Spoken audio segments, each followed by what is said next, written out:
سائل اویس رضا انصاری، جو بھی تنظیمیں یا جو بھی مدارس مسلک اعلی حضرت کا کام کر رہے ہیں، ہمیں سب کا ساتھ دینا ہے. لیکن بات یہ کہ جماعت رضائے مصطفیٰ ہی سے جڑنے کے لیے کیوں کہا جاتا ہے، تو آپ تو جانتے ہو مارکیٹ میں جب کئی طرح کا مال ہوتا ہے تو سب مال اچھا ہوتا ہے، بندہ اس میں بھی کوالٹی ڈھونڈتا ہے.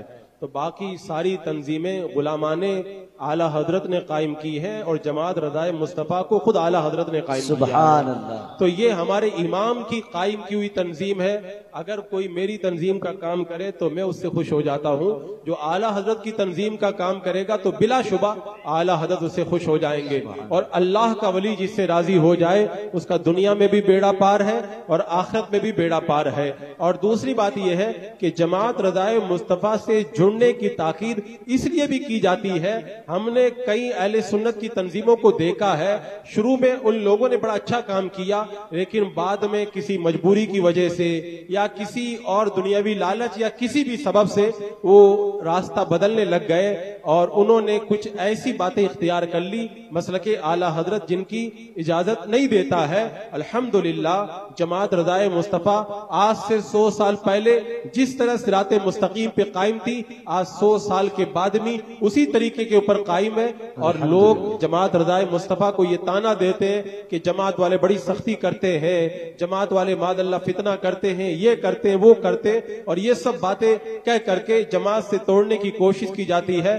تو میں کہتا ہوں، پوری ذمہ داری سے کہتا ہوں، چیلنج کے ساتھ کہتا ہوں، یہاں پر بھی کہتا ہوں، میں چلا جاؤں تو بعد میں بھی کوئی مجھ سے رابطہ کر کے کہہ سکتا ہے کہ جماعت رضائے مصطفیٰ کے جو کام جماعت کے دستور کے مطابق ہو رہے ہیں ان میں سے ایک بھی بات شریعت کے خلاف دکھا دو. اگر شریعت کے خلاف کوئی بات ہے تو وہ اعتراض کرنے کے لیے آپ کو حق حاصل ہے، لیکن اگر وہ شریعت کے مطابق ہے تو وہ سختی بھی درست ہے. اگر شریعت کے مطابق ہے تو اس کو فتنہ کہنا غلط ہے. اگر وہ شریعت کے مطابق ہے تو اس پر اعتراض کرنا درست نہیں ہے. اگر کوئی کہے کہ فلاں یہ کر رہا ہے فلاں یہ کر رہا ہے، تو جماعت رضائے مصطفیٰ سے جڑ کر کے اگر کوئی بندہ غلط کام کر رہا ہے تو وہ اس کا اپنا فعل ہے.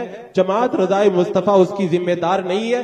جماعت رضائے مصطفیٰ کے جو کام جماعت کے دستور کے مطابق ہوتے ہیں، جماعت اور اس کے ذمہ داران اسی کے ذمہ دار ہیں. الحمدللہ اس کا ایک ایک نقطہ شریعت مطہرہ کے مطابق ہے. نہ آج کوئی اس کو غلط ثابت کر پایا ہے، نہ قیامت تک کوئی اس کو غلط ثابت کر پائے گا. اور اگر کوئی راستہ اور گلی نکالنے کے لیے کہے کہ وہ بھی صحیح ہے، ہم کر رہے ہیں یہ بھی صحیح ہے، تو میں کہتا ہوں کہ ایسا تو ممکن نہیں ہے کہ حلال بھی صحیح ہو جائے اور حرام بھی صحیح ہو جائے، یعنی ویڈیوگرافی کرانا بھی صحیح ہو جائے اور جو بچتا ہے وہ بھی صحیح ہو جائے. اور اگر کوئی جو ہے وہ بد مذہبوں سے ملے وہ بھی صحیح ہو جائے اور کوئی بد مذہبوں سے روکے وہ بھی صحیح ہو جائے. یہ دونوں باتیں کبھی صحیح نہیں ہو سکتی ہے. حق جو ہوگا وہ ایک ہی ہوگا. میں آج کے اس ذمہ دار اسٹیج سے آپ کو یہ دعوت دیتا ہوں کہ جماعت رضائے مصطفیٰ کے دستور کے مطابق جو جماعت کے کام ہو رہے ہیں ان کاموں میں جماعت رضائے مصطفیٰ سے جڑے، اس لیے کہ یہی ایک ایسی جماعت ہے. بڑے غور و خوض کے بعد میں ہم نے یہ فیصلہ کیا ہے کہ اگر زندگی کے آخری لمحے تک مصطفیٰ جان رحمت صلی اللہ علیہ وسلم کی رضا پانا ہے تو جماعت رضائے مصطفیٰ کے اندر ہی ہمیں وہ رضا ملے گی، اور انشاءاللہ پہلے بھی ملی ہے اور قیامت تک ملتی رہے گی. اسی لیے تو ہمارے بزرگوں نے کہا تھا جماعتیں بنتی ہیں بگڑتی ہیں، بنتی ہیں بگڑتی ہے، جماعت رضائے مصطفیٰ بگڑنے کے لیے نہیں بنی ہے، یہ قیامت تک باقی رہنے کے لیے بنی ہے. اور جو بھی اس کے اندر داخل ہوگا وہ مصطفیٰ کی رضا کے اندر داخل ہو جائے گا. اللہ رب قدیر جماعت رضائے مصطفیٰ کو دن دونی رات چوگنی ترقی عطا فرمائے اور ہمیں اس جماعت کے ساتھ میں جڑ کر کے کام کرنے کی توفیق عطا فرمائے. السلام علیکم ورحمۃ اللہ وبرکاتہ.